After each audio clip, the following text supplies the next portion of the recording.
50 سے 60% دنیا کی جو وسائل ہیں اس پر مسلمانوں کا قبضہ بھی ہے، لیکن اس کے باوجود جب ہم جی ڈی پی اس کا دیکھتے ہیں تو بمشکل دنیا کی جی ڈی پی میں بمشکل 5% انہی مسلم ممالک کا حصہ ہے.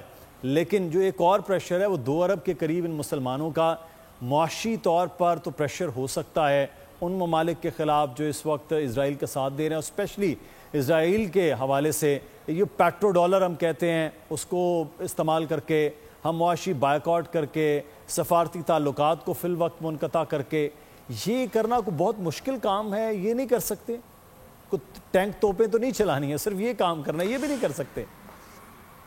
دیکھیے بات یہ ہے کہ یہ بات کرنا تو بہت آسان ہے، لیکن یہ جو تمام ممالک ہیں، جو مسلمان ممالک ہیں نا، ان کی معیشتیں جو ہیں نا وہ ویسٹ کے ساتھ جڑی ہوئی ہیں.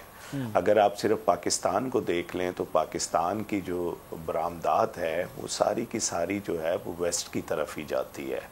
تو یہ جو ساری صورتحال ہے، اسی طرح آپ جو بڑے ممالک ہیں سعودی عربیہ سے لے کر اور جو پیسوں کے حساب سے بڑے ممالک ہیں وہ تمام کی بھی جو سارا کچھ ہے وہ وہیں کے ساتھ ہی جڑا ہوا ہے. تو یہ بڑی انٹر لنک قسم کی اکانومی ہے. یہ وہ کولڈ وار کا زمانہ نہیں ہے کہ سوویت یونین کا ایک گروپ ہے اور ایک گروپ جو ہے وہ امریکہ کا گروپ ہے اور وہ آپس کے اندر تجارت نہیں کرتے.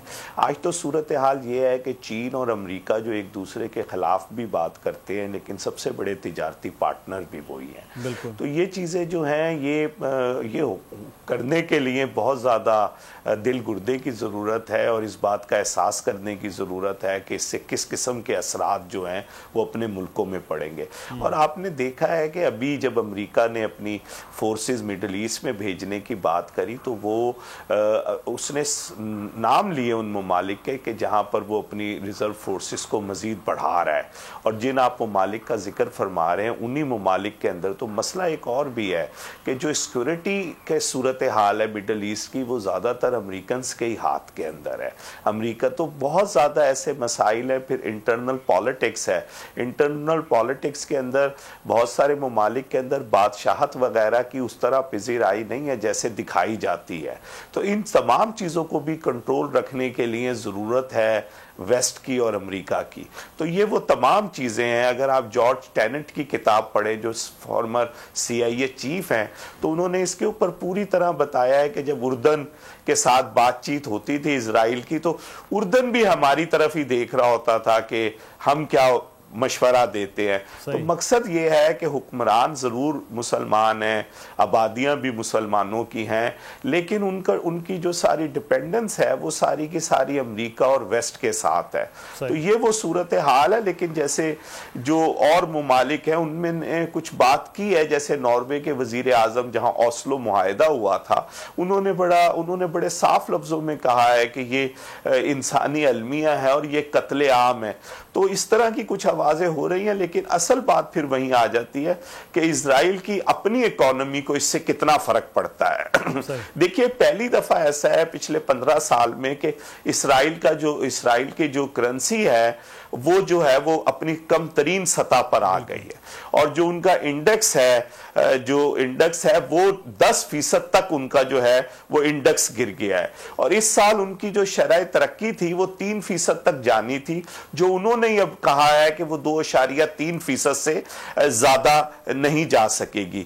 اور $30 ارب جو ہے ان کو اپنی اکانومی میں انویسٹ کرنا پڑ رہا ہے چیزوں کو برقرار رکھنے کے لیے. ان کے جو فورن ریزروز ہیں وہ $2 بلین کے، اس میں سے $30 بلین ان کو ابھی اس وقت اگر یہ جنگ بڑھی تو جو معاشی صورتحال ہے اسرائیل کی اور خاص طور پہ اسرائیل کی جو ٹیکنالوجی ٹرانسفر ہو رہی تھی جس سے وہ پیسے کما رہا تھا اور امریکنز اور دوسرے جو جوئش تھے انہوں نے آ کر یہاں پہ چیزیں سیٹ اپ کی تھی، وہ آہستہ آہستہ بند ہونا شروع ہو گئی ہیں. اور وہ لوگ جو ہیں وہ اس ساری صورت ہے، کیونکہ ایک بات کو اسرائیل کو نہیں سمجھ رہا وہ یہ ہے کہ ہر وقت تھریٹ میں رہنا جو ہوتا ہے نا وہ کسی کے لیے بھی اچھا نہیں ہوتا. اور ان چیزوں سے جو ہے وہ چیزیں پھر آگے نہیں بڑھتی جب ہر وقت یہ ہو. اور جس طرح حماس نے اٹیک کر کے دیا ہے اور جس طرح وہ پہلے دن وہاں پر گئے, یہ ایسی چیز ہے جو اب اگلی 1-2 نسلوں تک بھی جو ہے وہ اسرائیلی نہیں بھولیں گے. اور یہ جو خوف کی علامت ہوتی ہے, یہ خوف کی علامت اصل میں اسرائیل کو کچھ سوچنے پر مجبور کر سکتی ہے اور اکانومی کی علامت. بالکل یہ علامات جو نظر آ رہی ہیں اس کے ہی خوف ہے, اور اس خوف میں جس طرح کا رد عمل اسرائیل کی جانب سے نظر آ رہا ہے کہ نہتے لوگوں پر بمباری ہے, اور وہ بھی سامنے. بہت شکریہ محمد مہدی صاحب, آپ ہمارے ساتھ موجود تھے. سبسکرائب کریں اور بیل دبائیں تاکہ کوئی خبر رہ نہ جائے.